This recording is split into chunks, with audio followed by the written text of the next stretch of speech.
congrats. First off, happy birthday. When you look at the performance, man, what can you tell us about it? And did you feel you could have gotten him out there earlier? Hold on. Everybody thirsty. Get that shit together. They gonna be here, right? Beautiful, man. Here you go. Hey, Abdullah. Come on, man. Get shit together now. Yes, I see that belt. There we go. There go the hallway, man. There we go. Woo, let's go. Step closer. One step closer. There you go, man. So overall, how happy are you with the performance here tonight? I feel like I did great, man. He was a durable opponent, and I got the job done. 5th round, we got him out there in the 5th round. So we right back soon. We stepping it up. We want the title soon, so that's what we doing. We stepping it up. I know it was a last-minute fight, but just overall, given like the short notice and the opponent change, based on what you trained for, what were you able to show? It was a different opponent, so styles make fights. It's not gonna be the same exact fight as I would have fought with Cabrera. Yeah. But like I said, we got the job done. Cabrera, we would have did the same thing. What were your takeaways from tonight, man, that'll help you going forward against Ornelas? Just go back to the drawing board. It's always room for improvement. No matter how you do, it's always room for improvement. So, that's what this showed me as well. Every fight, and I did great. He durable opponent. I was touching him, and I got him out of there.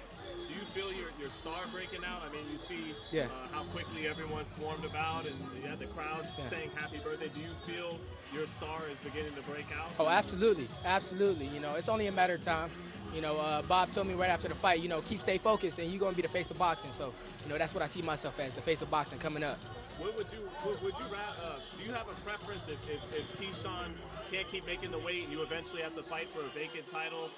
But would you prefer to fight one of the champions instead of winning a vacant title? Does it not matter to you either way? I mean, boxing to determine who, what would happen when I get there. If I get there and I fight somebody who already has a title and I end up taking that title, or if I have to fight for a vacant title, it doesn't matter. As long as I keep stepping it up like I've been doing, making these guys, keep stopping these guys or making them look how I'm supposed to make them look. And, we get our job done when we get there. So that's what we're looking forward to right now. Abdullah, this was your first 10-round fight. Yeah. You only went 6 rounds. You haven't gone past 6 yet. Do you almost wish it went past 6 to get that experience? Not necessarily, We take them how they come and we get the job done.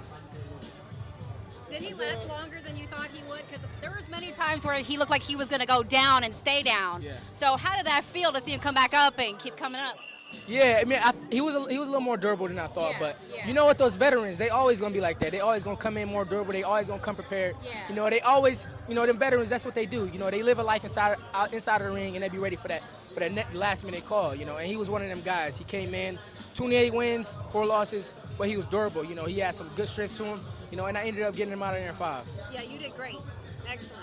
You think you'll be ready to fight for a world title this year? Absolutely. Absolutely. Let's go to those belts. No, my part. You don't have a team. You have a family. How's it feeling? They take care of you in every second. Please describe your team. My family is my team. I love every bit of it. They help me grow. And that's what I love about them. What else you can ask? Because I truly believe without this team, you can make it. Yeah, I mean, nothing's going to be the same without the right people in your corner. And I feel they're the right people, and they're going to keep pushing me to be better. Abdullah, you have your dad, you have Antonio. Thank you. You have your dad, you have your brothers, you have Antonio Leonard, Bob Arum, Daniel Jr. You have a great support team. What does that mean to you going and developing as a fighter and also finding your man strength as well? Like I said, that's the next part of it. After you, it's the next person that you have with you. And then the next person and so on. So, I got those 1, 2, 3, 4, 5, 6 people in my corner that want me to do better. That's all that matters right now. We right back to the next. Thank you guys. Thank you.